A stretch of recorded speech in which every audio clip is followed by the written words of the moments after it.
vocês! Hoje a gente vai apresentar o nosso trabalho de biologia sobre a aula de laboratório. Meu nome é Eloá. E o meu nome é Júlia. E nesse trabalho nós fizemos 3 experimentos. A identificação do amido, a osmose na batata e a citologia das células sanguíneas e da cebola. E vamos ver tudo isso agora. Então, Bora lá! Detecção do amido. Para ele, iremos utilizar tubos de ensaio contendo água destilada, aveia, farinha de trigo, clara de ovos. Os experimentos deram os seguintes resultados. Na água destilada, a substância ficou totalmente laranja. Na aveia ficou uma camada preta e outra meio alaranjada, meio marrom em cima. Na farinha ficou totalmente roxa, um pouquinho esbranquiçada. E na clara do ovo ficou meio amarelada, mas eu acho que é a cor natural da substância. A primeira pergunta é por que houve a mudança de cor? A mudança de cor ocorreu por causa da mistura do iodo com a substância que contém amido e que caracteriza com uma cor entre preto, azul, roxo, entre outros. Por exemplo, na água destilada, que não contém amido, ficou com a cor do iodo misturado com a água, ou seja, ficou meio alaranjado, como vocês vão ver. A segunda pergunta é: qual é a relação entre o amido e o iodo? O amido é um polissacarídeo muito produzido em vegetais. E ele também é constituído por 2 outros polissacarídeos, a amilose e a amilopectina. Quando eles entram em ação com o iodo, eles fazem uma substância de cor azul, roxa ou preta. Agora eu vou responder a terceira pergunta. Quais substâncias não mudaram de cor por conta do amido? Foram 2 substâncias que não mudaram de cor.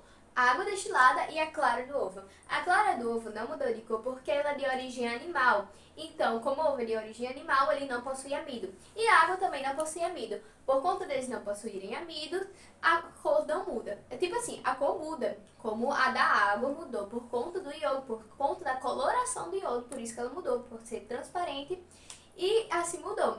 Porém, ela não mudou por conta do amido, porque se ela mudasse por conta do amido, ela iria ficar com a cor meio azul, roxa ou preta. E a mesma coisa com a clara do ovo. A quarta pergunta é: qual o grupo controle e o experimental? O grupo controle é basicamente aquele que você vai usar para colocar o experimento em prática. No nosso caso, o grupo controle é o iodo e o grupo experimental é basicamente o que você vai usar para fazer a comparação de um e de outro. Por exemplo, no nosso é a aveia, a farinha, a água destilada e a gema, e a clara, desculpa. Gente, eu e minha amiga fizemos uma musiquinha bem legal para mostrar para vocês o funcionamento do iodo e algumas substâncias, como a gente falou e explicou no vídeo. Vamos lá! O iodo na água da laranja. O iodo na água da laranja. Misturando você vai ver que o amido não vai ter. O iodo na água da laranja. Aveia com iodo dá preto. Aveia com iodo dá preto. Misturando você vai ver o amido aparecer. O iodo com aveia dá preto. A farinha com iodo dá roxo. A farinha com iodo dá roxo. Misturando você vai ver o amido aparecer. A farinha com iodo dá roxo. A clara com iodo dá amarelo. A clara com iodo dá amarelo. Misturando você vai ver que o amido não vai ter. A clara com iodo dá amarelo. No segundo experimento temos a osmose da batata. A osmose da batata, que a gente tem 2 fotos, o antes e o depois, que é uma com sal e outra sem sal. E os únicos ingredientes que a gente vai utilizar é o sal e a batata. Então, vamos lá entender direitinho o que aconteceu? A primeira pergunta é a seguinte: o que é osmose? Osmose é um processo de difusão da água quando tem uma membrana semipermeável. E ela ocorre para que os 2 lados da membrana se igualem-se.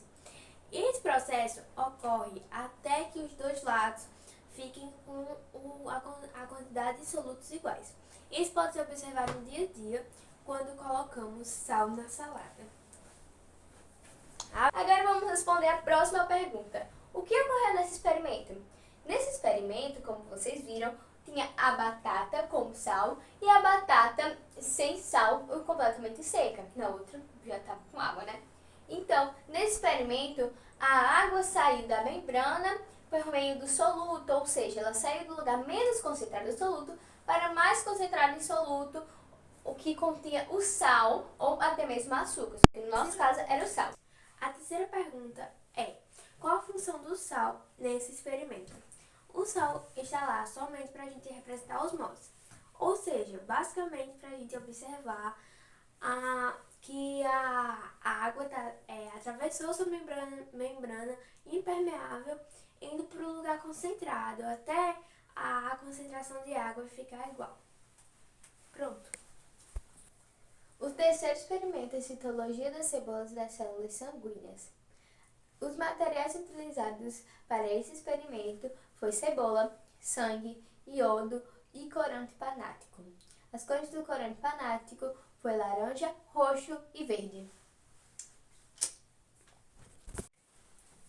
Nesse terceiro experimento foi realizado um esfregaço com sangue, no qual ele foi mergulhado nos corantes panáticos e logo após a carne foi colocada no microscópio para a gente ver como estava.